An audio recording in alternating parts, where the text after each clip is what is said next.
Well, guys, this is it. The UAW strikes for 2023. So at this point, we have already kind of assumed this was going to happen. There was a lot of talk about the actual strike, about what the details were, about what the UAW wanted, about the fact that GM tried to give them kind of what they wanted without giving them everything they wanted. At one point, GM offered up to 16% pay increase, and then I read other places that they offered up to over 20% pay increases. But that was apparently not enough. The UAW decided to strike, and they have striked on all three platforms. So Chevrolet, Ford, and Stellantis, all three are striking as of today. There's an article about this over at the Mid-Engine Corvette forum. It goes on to say that the UAW has started a strike, though they have noted clearly that they always reserve the right to change their targets. There are three plants where the UAW workers are instructed to begin striking at midnight, and that is where things get a little interesting, because we have GM Wentzville Assembly,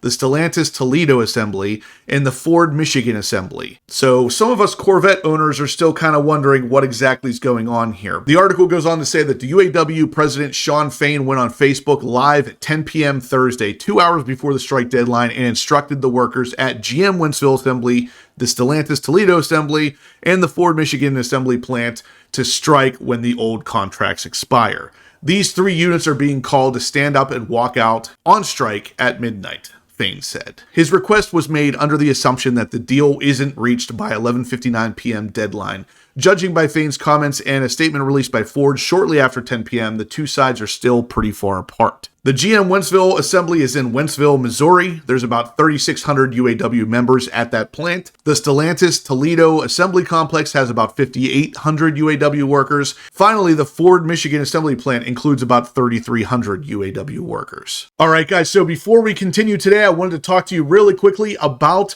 the new giveaway coming to us from Chip Miller and the Amyloidosis Foundation. As you can see here, this is a Red Mist C8 Corvette Z06, brand new, with the Z07 package, and yeah, this thing is an absolute stunner. Of course, the grand prize is the Z06 here in the Red Mist. Like I said, it does offer that Z07 performance package with carbon flash metallic ground effects, as well as the carbon fiber wheels painted in carbon flash to go with it. Inside is the 3LZ trim package, outfitted with a jet black interior and the GT2 seats. Your donation of $25 or more helps raise awareness for amyloidosis, which is the disease that claimed the life of the Corvette enthusiast Chip Miller back in 2004. The entry period for this drawing ends on September 23rd, and the winner of this American supercar will be called on September 30th. Horsepower-obsessed subscribers will receive 50% bonus entries with ticket packages starting at $25. That means everything over $25, guys, is boosted to double the entries you would normally get just for following that link in the description down below.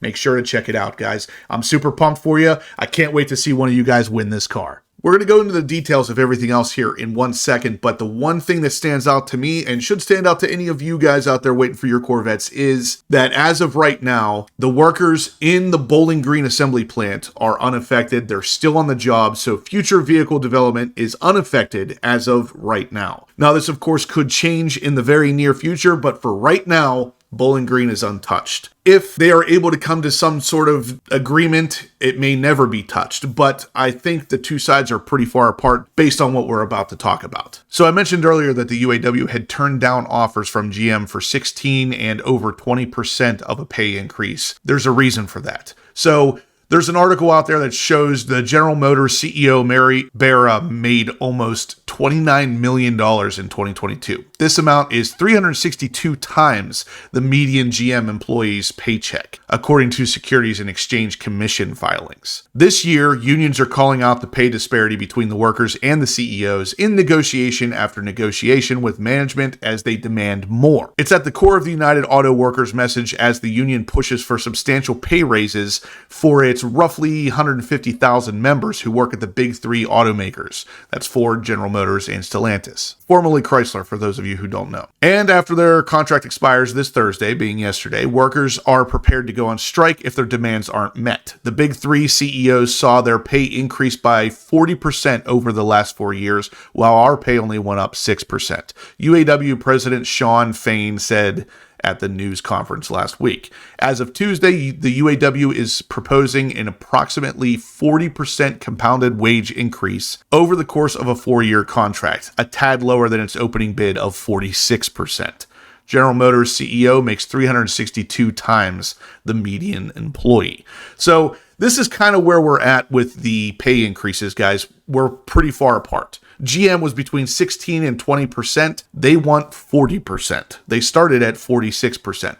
That's a pretty significant pay raise, but at the same time, I understand where they're coming from because GM in general is making a lot of money and they want some of that. Sean Fain, the UAW's president, said that in a comparison, a worker makes $16.50 an hour starting wage at Ultium Cells, GM's joint venture battery plant in Lordstown, Ohio. That means a newly hired Ultium worker would have to work full-time for 16 years to earn what Mary Barra makes in a single week. Ouch. So in a comparison chart here, the median worker amount for General Motors is actually the highest of the three. It goes, General Motors, the CEO, Mary Barra, makes $29 million, but the median worker makes $80,034. Ford, the CEO, Jim Farley, makes $21 million. The median worker makes $74,691. Stellantis, Carlos, makes $24.8 million. The average worker, $67,789. The automakers have so far countered the UAW's wage demands with far more modest proposals.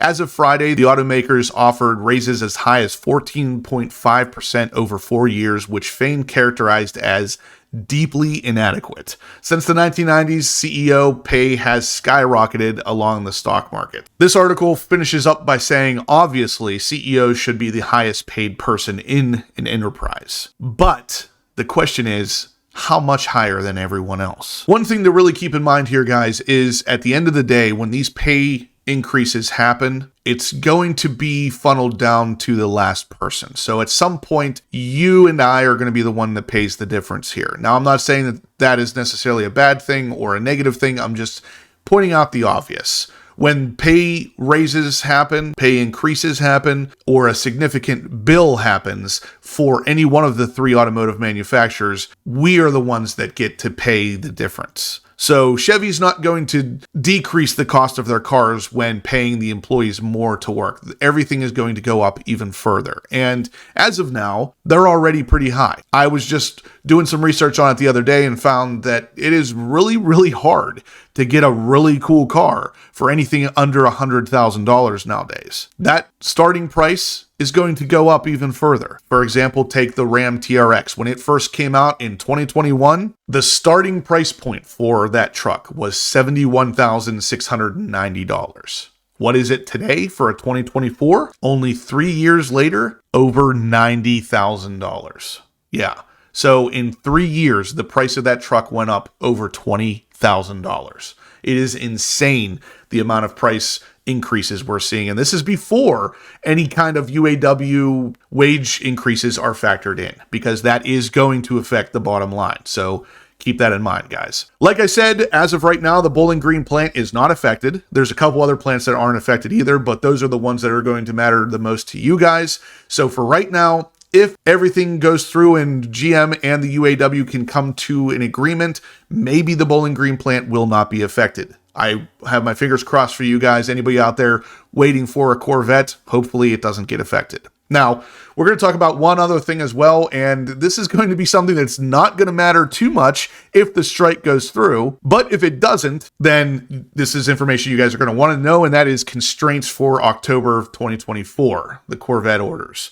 Now, this is something from our friends over at the Corvette Blogger. They're going on to show us all of the constraints that are coming up for the October ordering allocation session, and yeah, there's some constraints as usual. The order cycle has a tentative target production week of 10/9, but there's no telling what will happen with the strike, obviously, so stay tuned for more on that. But assuming the strike doesn't go through in the Bowling Green area, 10/9 is when the next target production week for the 2024 Corvette Stingray and Z06s will start. The article over at the CorvetteBlogger.com goes on to say that it feels like the constraints are starting to get worse again as more and more of the popular options keep showing up on this constraint list. The visible carbon fiber options have always been in high demand, but constraints are now affecting the interior trim and the engine appearance package. So it sounds like GM is having even more trouble getting carbon fiber. We are going through a model year changeover, and that could be affecting the quantities of some of the newer items as well. Also, we saw the carbon ceramic brakes for the Z06 listed in the last report, and they are free and clear here. So there is some progress happening. But here are the constraints for both the Stingray and the Z06. We'll start with the Stingray. Carbon fiber interior trim, engine appearance package, carbon fiber engine shield, Seawolf gray metallic, 5-spoke satin graphite wheel, 5-spoke silver wheel, midnight gray red stripe wheel, gloss black wheel, and the Z51 performance package is on constraint. For the Corvette Z06, we have the carbon fiber interior trim, the engine appearance package, carbon fiber engine shield, Seawolf gray metallic, high wing visible carbon, and the high wing carbon flash.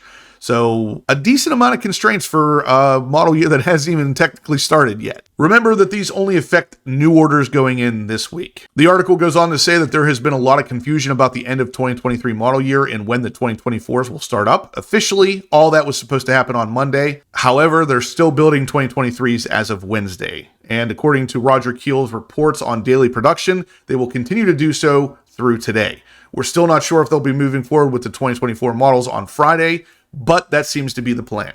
So again, guys, as long as the strike's not going on, they're still moving forward with 2023s, but they have a solid plan for the 2024 models. But anyway, guys, that's going to do it for today's video. So if you liked what you saw, smash the thumbs up button. Let me know what your thoughts are about the UAW strike down in the comment section below. Let's all keep our fingers crossed that it doesn't end up affecting the Bowling Green plant before they can come to some sort of agreement. But like I said, let me know what your thoughts are down below and whether or not a UAW strike at Bowling Green would affect your build. I'm definitely curious to know how many would be affected by this. If you guys haven't subscribed yet, please do. I'm going to have loads of content like this coming. I'm going to be keeping you guys up to date with the UAW strike information. You're definitely not going to want to miss it. And as always, guys, I will catch you in the next upload.